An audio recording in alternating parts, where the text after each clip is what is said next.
Abdurrahman bin Auf dilahirkan di Makkah, 20 tahun sebelum diutusnya Nabi Muhammad SAW. Namanya saat itu adalah Abdul Ka'bah, tetapi setelah masuk Islam, Nabi menggantinya menjadi Abdurrahman, yang berarti, hamba Tuhan yang Maha Pengasih. Ia berasal dari Bani Zuhroh, salah satu kabilah Quraisy yang terpandang.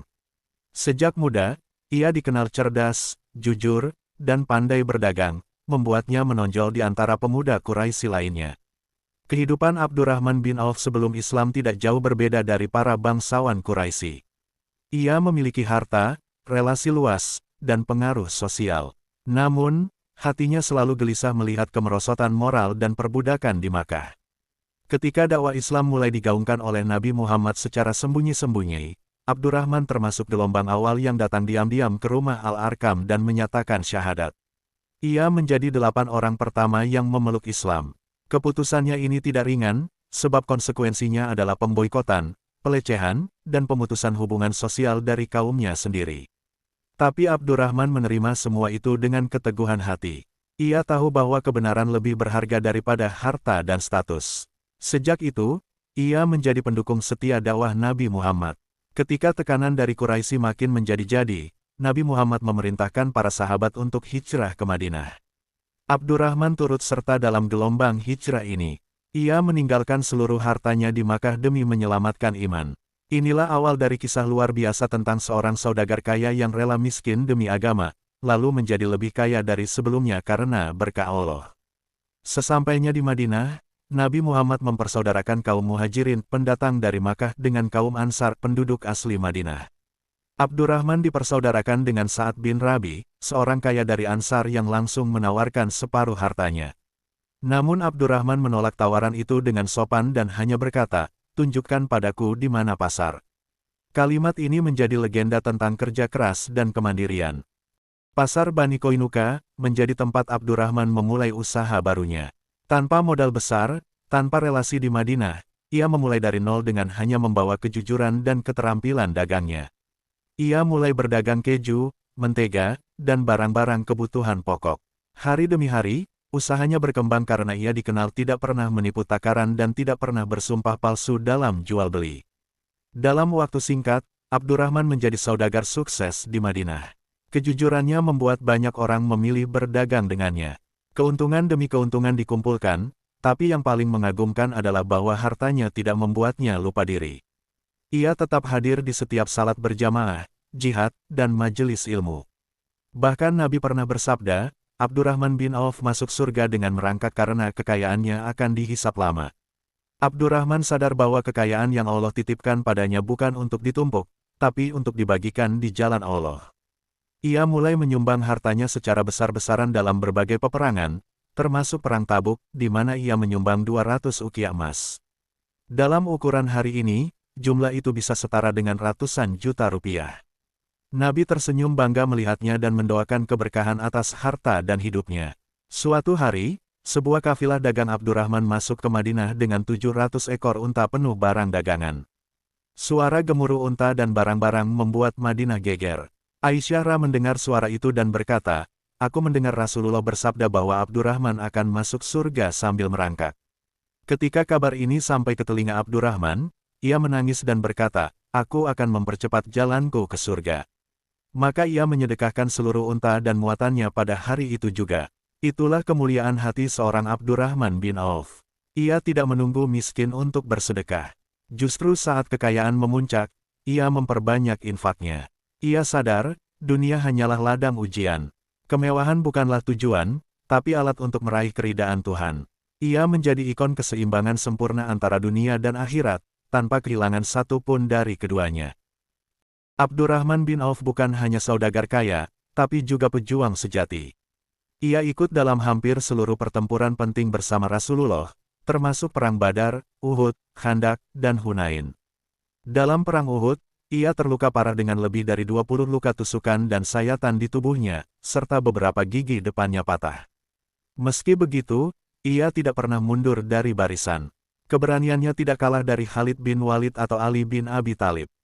Namun yang membedakannya adalah bahwa setelah perang usai, ia tetap kembali ke pasar dengan jujur dan tenang.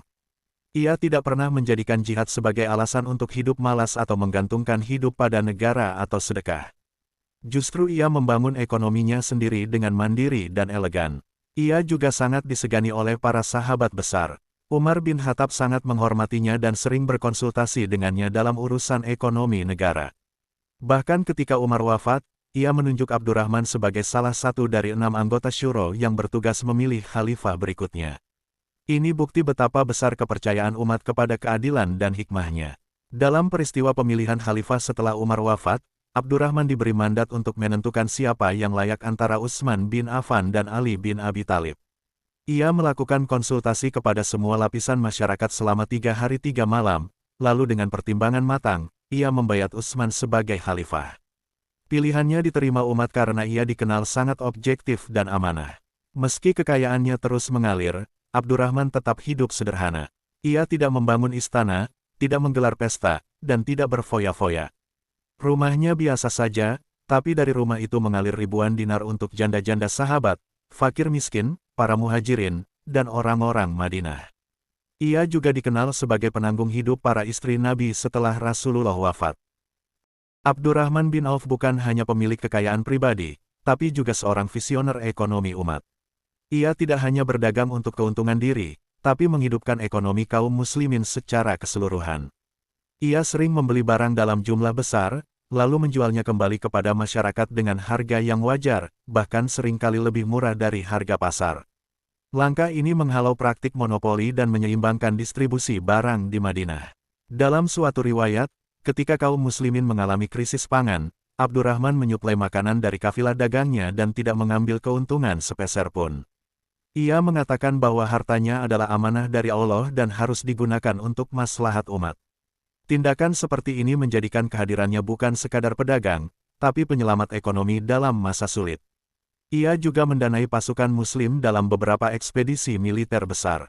Dalam Perang Tabuk misalnya, selain menyumbang 200 ukiah emas, ia juga membelikan perlengkapan lengkap untuk 500 pasukan berkuda. Jumlah ini luar biasa, mengingat kuda perang dan peralatannya termasuk yang paling mahal saat itu. Namun bagi Abdurrahman, membela agama lebih utama daripada mempertahankan saldo kekayaan.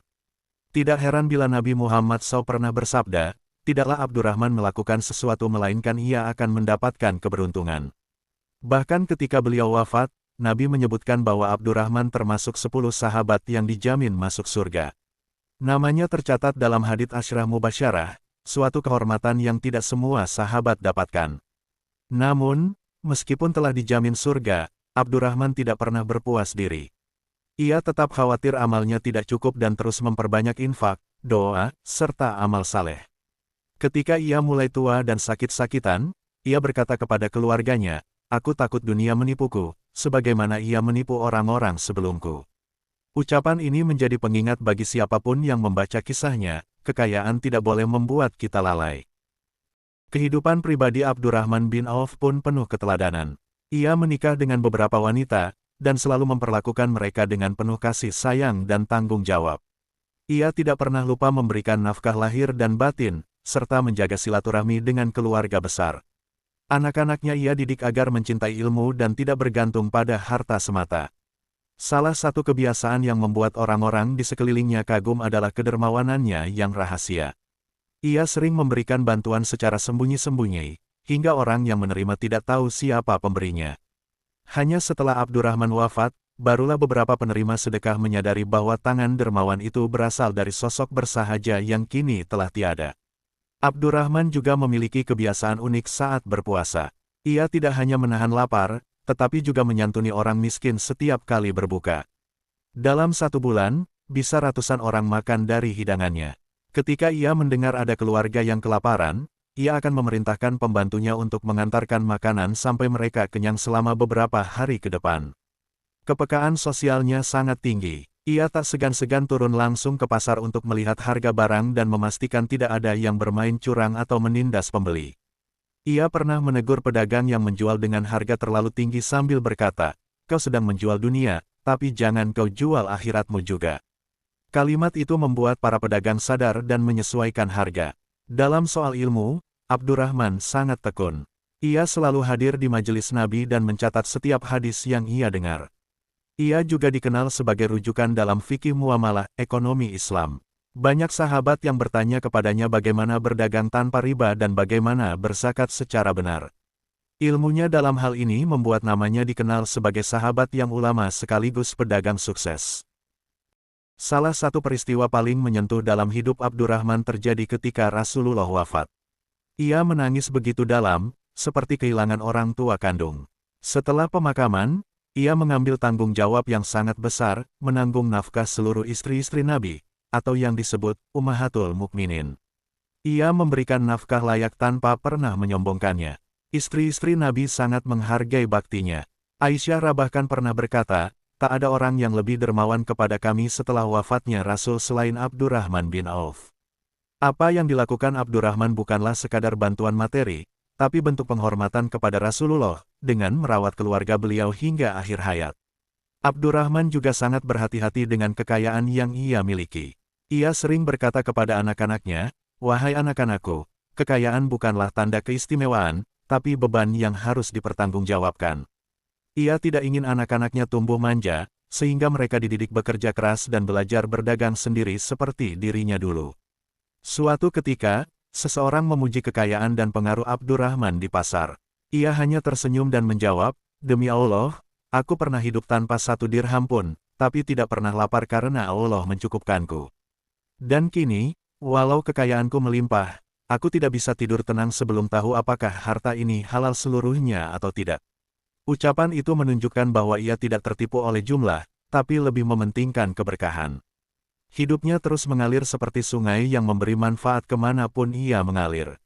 Dalam masa pemerintahan Utsman bin Affan, Abdurrahman menjadi penasihat yang sangat berpengaruh, terutama dalam masalah perdagangan dan zakat. Ia mendorong pengembangan pasar Islam yang bebas dari riba dan penipuan, serta menjadikan zakat sebagai motor utama perputaran ekonomi umat. Menjelang akhir hayatnya, Abdurrahman bin Auf semakin memperbanyak amal. Ia mulai menyiapkan wasiat besar, termasuk menyumbangkan 50.000 dinar emas untuk jihad, dan menyantuni 100 veteran Perang Badar. Masing-masing mendapatkan 400 dinar. Bahkan sebagian dari sahabat merasa kagum dan berkata, tak seorang pun yang bisa menandingi infaknya. Ia juga mewasiatkan sebagian hartanya untuk pembebasan budak. Jumlah yang dibebaskan mencapai lebih dari 100 orang, sebuah angka yang sangat besar di masa itu. Baginya, membebaskan manusia dari belenggu perbudakan adalah bagian dari keimanan dan rasa kemanusiaan.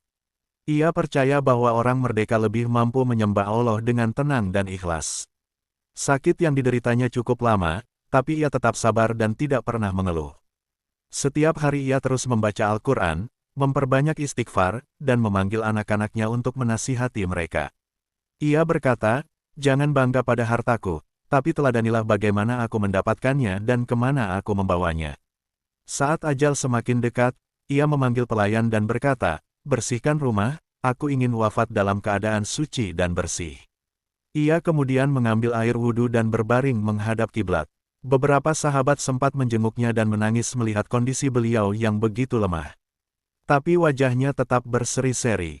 Akhirnya, Abdurrahman bin Auf wafat pada tahun 32 Hijriah, di usia lebih dari 70 tahun. Wafatnya membuat seluruh Madinah berduka. Ia dimakamkan di Baqi, pemakaman mulia di dekat Masjid Nabawi. Utsman bin Affan sendiri yang turun ke liang lahat dan memimpin salat jenazah. Seorang sahabat surga telah kembali kerapnya dengan segala keberkahan dan amal yang menakjubkan.